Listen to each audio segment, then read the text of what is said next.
y el país se integra. ¿Cómo están en este momento? Vamos a escuchar el pronunciamiento y también este análisis político por parte de Agustín Burbano, especialista en temas políticos, quien nos va a dar este análisis sobre el debate presidencial que se llevó a cabo el domingo 19 de enero. Vamos a escuchar este análisis en cuanto a las propuestas que se ha dado por cada uno de los candidatos y cómo se verá también el panorama político tras este debate. ¿Cómo está, Agustín? Buen día. Nicole, qué gusto. Un saludo a todos quienes nos ven en Corape. Muchas gracias, Agustín. Cuéntanos un poquito acerca de este debate, digamos, desde un punto de vista político. ¿Cómo se vio el debate del día de ayer, luego de que cada uno de los candidatos pues anunciaran sus propuestas? Incluso vamos a dirigirnos en este momento solo en el primer grupo para poder analizar distintamente acerca de cómo se llevó a cabo este debate. Voy a hacer una breve mención a la organización porque también es algo que nos limita al momento de leer el debate. Lo primero que te diría es que si tienes periodistas de la trayectoria de Fabricio Vela o de Denise Molina, tienes que permitir que el factor humano entre en juego. Si en el arte, el periodismo, uno de los recursos más ricos es la repregunta, tener un formato tan estricto que no permita la moderación repreguntar ya está restringiendo mucho nuestras capacidades de informarnos. Eso es lo primero que te diría. En segundo lugar, también te diría que lamentablemente estoy decepcionado con las preguntas. No puedes tener un comité de expertos que hagan preguntas que violen o vayan contrarias de la Constitución. Tú puedes tener candidaturas a la presidencia que quieran modificar la Constitución y que tengan posturas contrarias y es legítimo si lo plantean el mecanismo. Lo que no está bien es que el comité de expertos de una induzca a ello. Esos son los dos comentarios que yo te quería decir sobre la organización.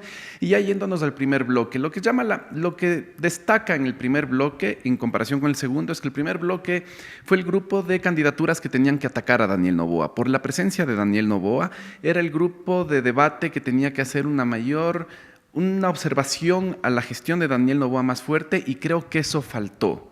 Creo que hubieron señalamientos de la gestión de Daniel Noboa, por el orden del sorteo se particularizaron o se enfocaron en Jorge Escala, pero sí creo que el resto de candidaturas pudo haber hecho más.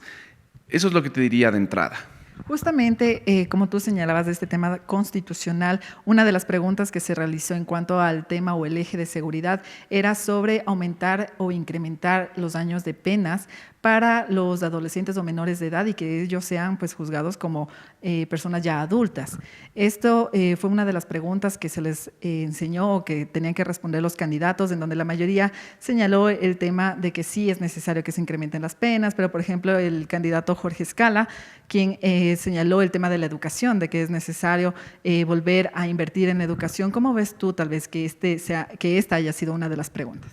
Primero da cuenta de cómo se está derechizando la conversación pública en el Ecuador y de cómo cada vez estamos recurriendo a una respuesta más punitiva para solucionar el problema de seguridad.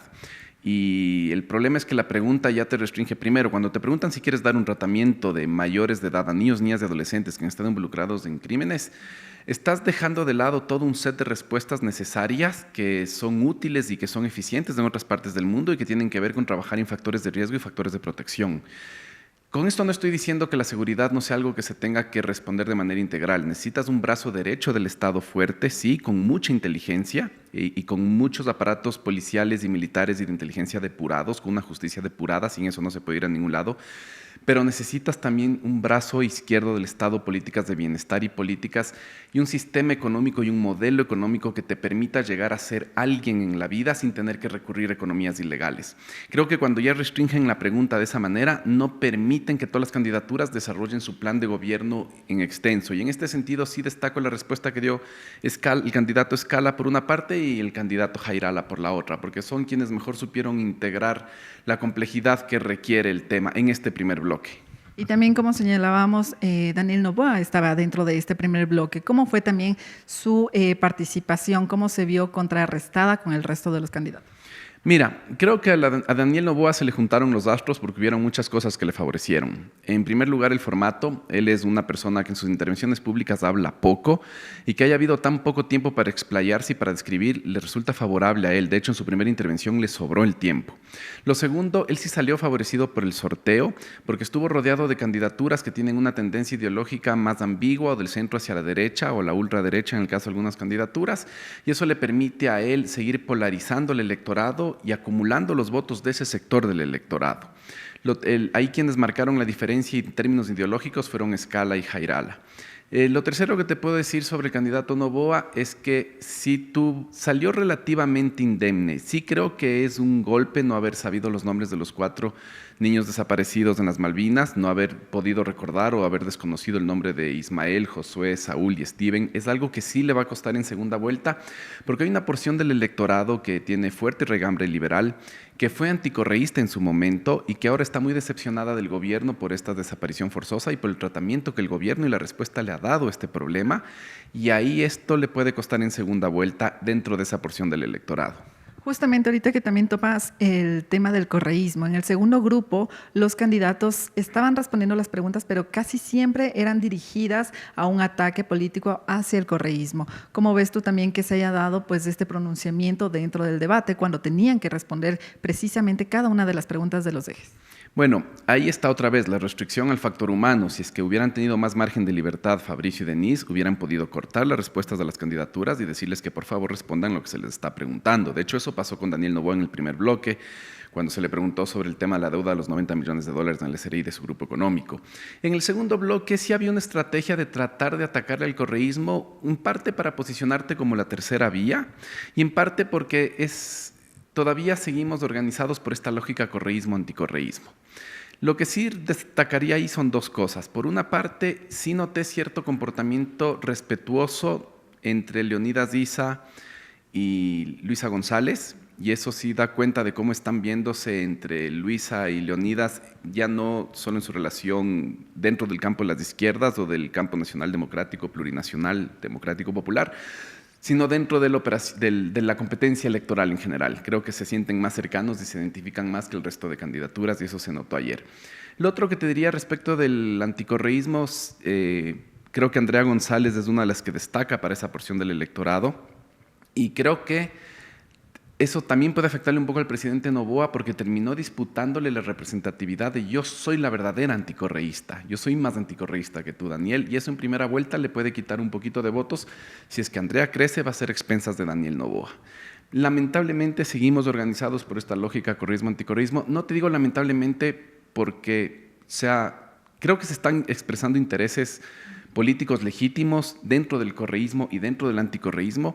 Lo problemático es que ese conflicto se está gestionando por formas antidemocráticas, y eso es lo que está mal. Entonces, me hubiera gustado mucho que se converse sobre las formas en cómo estamos haciendo política, sobre si está bien que la justicia esté interviniendo en las disputas políticas, sobre si está bien que estemos judicializando o policiando la política, si es que está bien que estemos en una campaña electoral en medio de un estado de excepción. El estado de excepción restringe libertades civiles, y nosotros en una campaña política tenemos que tener nuestra capacidad, nuestras libertades civiles, nuestro derecho a la libertad de expresión maximizada lo más que se pueda. Entonces sí me preocupa que estamos en un contexto poco saludable para tener una campaña electoral. Dentro de las propuestas que señalaba Luisa González, ella indicó que su propuesta va a combatir esta economía o estas economías criminales. Pero hay que destacar que también dentro del correísmo, por ejemplo, en la Asamblea Nacional estaba el ex asambleísta Ronnie Aliaga, también miembro de una banda delictiva. ¿Cómo se vería también esta propuesta que señaló Luisa González tomando en cuenta estos antecedentes? Ya, ahí te diría 2 cosas. Primero, sí hay que hacer una precisión. Tanto los Nietas como los Latin King iniciaron a finales de la década pasada un proceso de pacificación con el gobierno. No entraron ni todos los Nietas ni entraron todos los Latin Kings dentro de ese proceso. De hecho, una deriva de los Nietas son los Chone Killers, y otra deriva, los Latin Kings, dieron el salto de comportarse como naciones y tener todo este repertorio de nación a dar el paso hacia una economía más delictiva, más criminal. Ronnie Aliaga sí está dentro del sector de los Latin King que entra al proceso de pacificación. Entonces, eso sí es importante anotar, porque el proceso de pacificación que tuvo Ecuador a finales de la década pasada no fue un proceso cualquiera, y tuvo éxitos relativos bastante importantes, y de hecho la tasa de homicidios del 2009, 2010, 2011 no se pudo haber reducido de la manera como se redujo sin ese proceso de pacificación. Entonces, lo primero que te diría.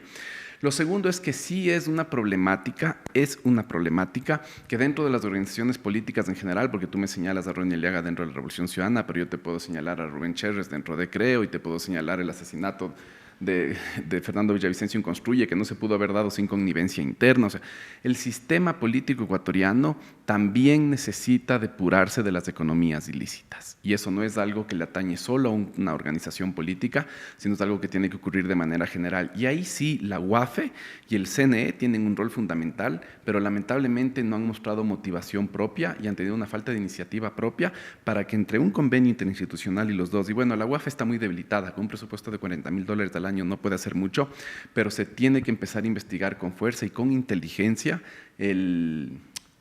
cómo están infiltrándose y cómo están perforando las organizaciones políticas del crimen organizado, con flujos ilícitos de dinero, y eso es muy importante.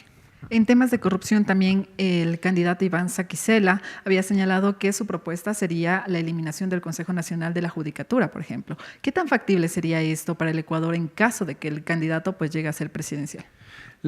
En los dos últimos periodos constitucionales, Ecuador adoptó una estrategia de que las altas cortes separen el proceso de producción de justicia y el proceso de conducción administrativa de los órganos. Y así es como tenemos la división del Consejo de la Judicatura y la Corte Nacional de Justicia.